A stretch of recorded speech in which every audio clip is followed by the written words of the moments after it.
नाज़रीन अस्सलाम वालेकुम। अहम बात आपके साथ, मैं हूं आपका मेज़बान रशीद राहिल।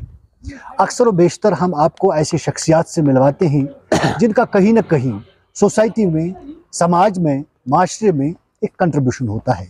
आज हम जिस शख्सियत के साथ आपकी मुलाकात करवाना चाहते हैं वो कोई आम नहीं बल्कि वादी कश्मीर के लाखों मुलाजमीन के सदर और उनके तर्जमान, मैं कहूँगा एजाज अहमद खान साहब, जो कि फूड एम्प्लॉइज एसोसिएशन के सदर और जॉइंट कंसल्टेटिव कमेटी के चेयरमैन भी हैं। एजाज साहब, एशियन बिल में आपका खैर मकदम। मैं आपसे सबसे पहले जानना चाहता हूं कि महकमा फूड एंड सप्लाईज की जो ये ऑर्गेनाइजेशन बनी, ये कब बनी और इसकी दागबेल किस कायद ने डाली और मुलाजमीन के हवाले से आज तक इस तंजीम ने क्या कुछ किया है? बिस्मिल्लाहिर्रहमानिर्रहीम। सबसे पहले मैं आपका शुक्रिया अदा करता हूं कि आपने मुझे मौका दिया अपनी बात रखने का, और मैं सभी एशियन मेल देखने वाले हमारे जितने भी सामीन हैं उनको सलाम, आदाब और सर से जयकार कहता हूं। जनाब, आपने जो बात कही कि फूड एंड सप्लाईज़ की बुनियाद कब और किसने डाली। Food and supplies employees association Jammu Kashmir की बुनियाद 1984 में डाली गई और पहली बार इसके जो सदर बने वो मायानाज लीडर जम्मू कश्मीर के, जो बाद में लेजिस्लेचर भी रहे, हमारे मोहम्मद खुर्शीद आलम ने इसमें 1984 में इसकी बुनियाद डाली। और इसके जो कायदीन थे खुर्शीद आलम के साथ, इसमें मुंतज़र मोहिद्दीन साहब थे, फयाज़ इंद्राबी साहब थे, हमारे बहुत सारे कायदीन थे जिन्होंने फूड सप्लाईज़ एम्प्लॉयज़ एसोसिएशन की बुनियाद रखी और फूड सप्लाईज़ में काम करने वाले हज़ारों मुलाजमीन और मेहनत कशों के लिए उनने अपने आप को वक़्फ़ किया और जो भी मुश्किलात और मामलात थे उन्हें सरकार तक पहुंचाया और बहुत हद तक जो अफसरशाही हमारी डिपार्टमेंट थी उसको कला कमा किया और इस महकमे को मुलाजमीन और अफसरों के दरमियान एक राब्ते का जो काम किया, पुल का काम किया, वो हमारी ऑर्गेनाइजेशन ने किया। वक्तन फ़वक्तन आपने देखा होगा कि जहां हमारी ऑर्गेनाइजेशन का सबसे पहले ज़ोर ये रहता है कि हम अपने मुलाजमीन से हमेशा यही कहते हैं कि हम सरकारी नौकर हैं, हम लोगों के खदमत गुजार हैं, हमें सरकार तनख्वाह देती है कि हम जम्मू कश्मीर के अवाम की खदमत, मेहनत, लगन और ईमानदारी से करें। उसके बाद हम कहते हैं कि हमारे जितने भी हुकूक हैं हम उस पर बात करते हैं और अल्लाह के फजल करम से हमने आज तक ईमानदारी और शफाफियत से इस महकमे को चलाया, क्योंकि ये हमारा महकमा है, पेट से जुड़ा हुआ महकमा है। हमारी एक छोटी सी गलती भी आप देख ले, अगर हमारा कोई स्टोर कीपर या कोई मुलाजिम कोई छोटी भी गलती भी करता है तो इसको बहुत जल्द मीडिया हमारे इलेक्ट्रॉनिक हाईलाइट करते हैं, क्योंकि ये पेट से जुड़ा हुआ महकमा है।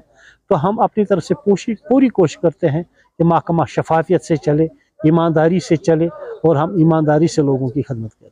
अच्छा सब, मैं आपसे जानना चाहता हूँ, वक्त वक्त पे हुकूमतें बदली है, सरकारें तब्दील हो जाती हैं, अफसर तब्दील हो जाते हैं, तो कहाँ तक आप कामयाब हो गए अपने मुलाजमीन के मुतालबात मनवाने के लिए, और क्या उम्मीद है आप जो एलजी हुकूमत है उसके सामने जो आप अपने मुलाजमीन के मुतालबात रखते हैं, कितना समझते हैं कि आप कामयाब हो जाएंगे या कामयाब हो रहे हैं? देखिए, मैं यहाँ पे दो तरह की बात आपसे कहूँगा। एक तो फूड सप्लाईज डिपार्टमेंट का मैं सदर हूँ, उसमें भी हमारे कुछ मामलात है, कुछ मुश्किलात है।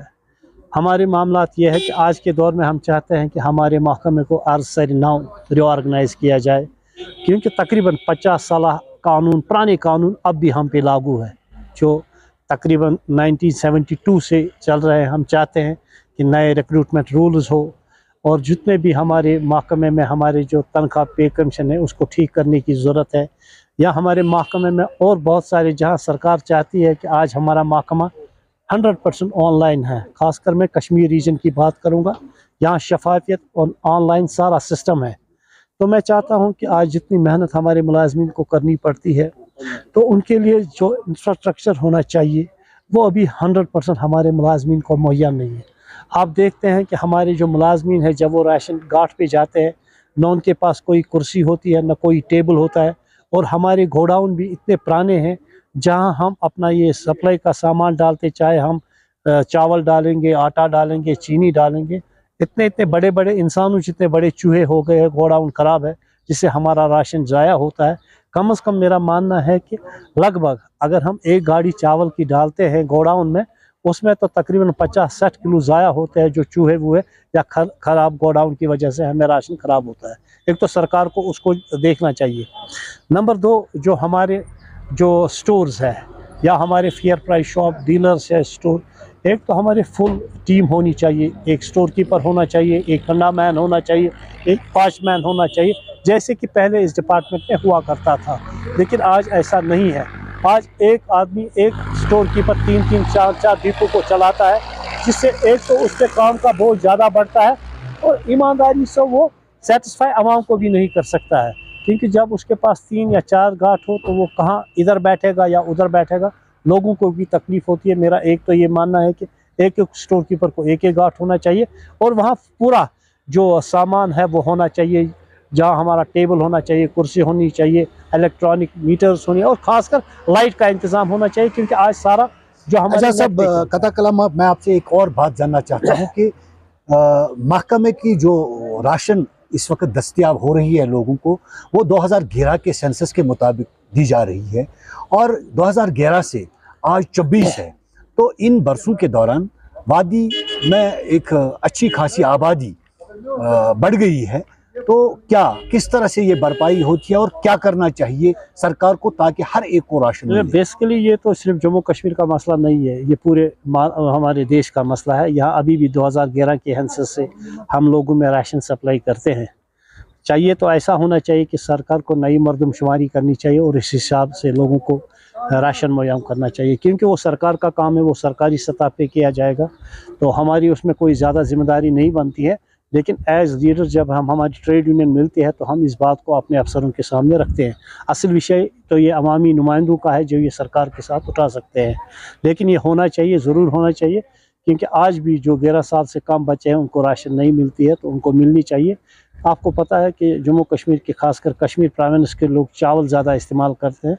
आज जो सरकार के 5 किलो मिलते हैं उससे पूरा कुंबा नहीं चलता है, कुछ राशन लोगों को बाज़ार से भी लेनी पड़ती है। तो इसमें यही है कि जो सेंसस 2011 की है, नई सेंसस सरकार को करनी है, शायद 26 में करनी है, या उसका वक्त चला या आने वाला है या आने वाले दिनों में होगा, उसी हिसाब से। एक और सवाल मैं यहाँ जानना चाहता हूँ कि आपके महकमे में जो मुलाजिम है, मुलाजिम सरकारी वो नहीं है, लेकिन फिर भी वो आपके महकमे से जुड़े हुए हैं, जो मेहनत कश हैं, जो मजदूर हैं, जो कंडा कुली है, वो परमनेंट मुलाजिम नहीं है, लेकिन उन्हें जो उजरत मिल रही है वो वही पुरानी उजरत मिल रही है। और इस हवाले से क्या कहना चाहते हैं कि किस तरह से आप अपने मुलाजिम को, उन लोगों को जो आपके महकमे से जुड़े हैं, कि उन्हें ज़्यादा से ज़्यादा उजरत मिले, इसके लिए आपके पास क्या पॉलिसी है? देखिए, हमारे डिपार्टमेंट में अभी जो हमारे लेबर्स है उनकी वो अभी रेगुलर नहीं है, डेली वेजर्स हैं, उनकी जो सैलरी है वो 12,000 के लगभग ही मिलती है। लेकिन जो हमारे पहले ज़माने में, आज से तकरीबन 4-5 साल पहले, हमारे लेबर महीने के तकरीबन 25-26 हज़ार रुपये कमाते थे, क्योंकि इस तरह के हमारे जो अपने गोडाउन्स थे फूड सप्लाईज़ के, चाहे वो गुलाबगाब का गोडाउन हो, चाहे वो अनंतनाग का गोडाउन हो, चाहे वो जहाँ हमारे सेंटर में लेथपोरा का गोडाउन है, हमारे वहाँ सैकड़ों मजदूर काम करते थे और हमारे लाखों की तादाद, लाखों क्विंटल हम अपने गोडाउन में उतारते थे और चढ़ाते थे वापस गाड़ियों में, तो उनकी बिलें बहुत, यानी वो जितना मेहनत करते थे उतना उनको पैसा मिलता और उनकी ज़िंदगी भी ठीक तरह से चलती थी। लेकिन चूंकि अब हम डायरेक्ट उनको कन्फाइन किया गया है। लेकिन चूंकि अब डायरेक्ट हम FCI के गोडाउन से चालू उठाते हैं, हमारे अपने जो लेबर्स हैं उनको अब ज़्यादा काम नहीं रहा, उनकी हालत भी ज़बरदस्त ख़राब हो गई है, क्योंकि उनको 12,000 से उनका काम नहीं चलता। मेरा सरकार से यही है कि उनको एक तो रेगुलराइज किया जाए, जिस तरह उनने वादा किया है कि SRO 520 शायद सरकार ने बोला था कि उस माध्यम से उनको रेगुलर किया जाएगा। जिस तरह हमारे आज रियासत में 61,000 डेलीवेजर है, जो हमारे 61,000 डेलीवेजरों का हाल है, वही हाल हमारे डिपार्टमेंट के मेहनत कशों का भी है। एक और शिकायत, जो सबसे अहम शिकायत आ रही है, वो ये आ रही है कि मुलाजमिन जो रिटायर होते हैं उनका अपना GP फंड होता है और महीनों तक, यहाँ तक कि सालों तक उनको अपना वो GP फंड नहीं मिल पा रहा है। सरकार के पास पैसे नहीं है, या फिर जानबूझकर सरकार मुलाजमिन के साथ ज़्यादती करते हैं। इस हवाले से आपकी क्या राय है और क्या करना चाहिए सर? देखिए, मैं आपको ये बात बताऊं कि ईमानन और हल्फन मैं कहूँगा कि पिछले 10 साल से बहुत तरक्की हमारी यूटी जम्मू कश्मीर में हुई, या हम जम्मू कश्मीर की रियासत कहें, बहुत तरक्की हुई है। लेकिन कुछ नाइंसाफ़ी भी हो रही है। जैसा कि ख़ास नाइंसाफ़ी मुलाजमीन के साथ ये है कि मुलाजमीन का अपना पैसा जो हम तनख्वाह से काटते हैं, वो जीपी फंड की सूरत में हम सरकार के पास रखते हैं। मैंने यूँ ही अंदाज़ा लगाया, एक अंदाजे के मुताबिक एक महीने में हम तकरीबन 3 अरब रुपए सरकारी ख़जाने में जमा करते हैं। और जब हम 3 अरब रुपए जमा करते हैं, जब हम निकालते हैं तो 1 अरब ही हमको निकालना पड़ता है। लेकिन अफसोस का मुकाम है कि आप 6-6, 7-7 महीने हमें लाइन में रहना पड़ता है।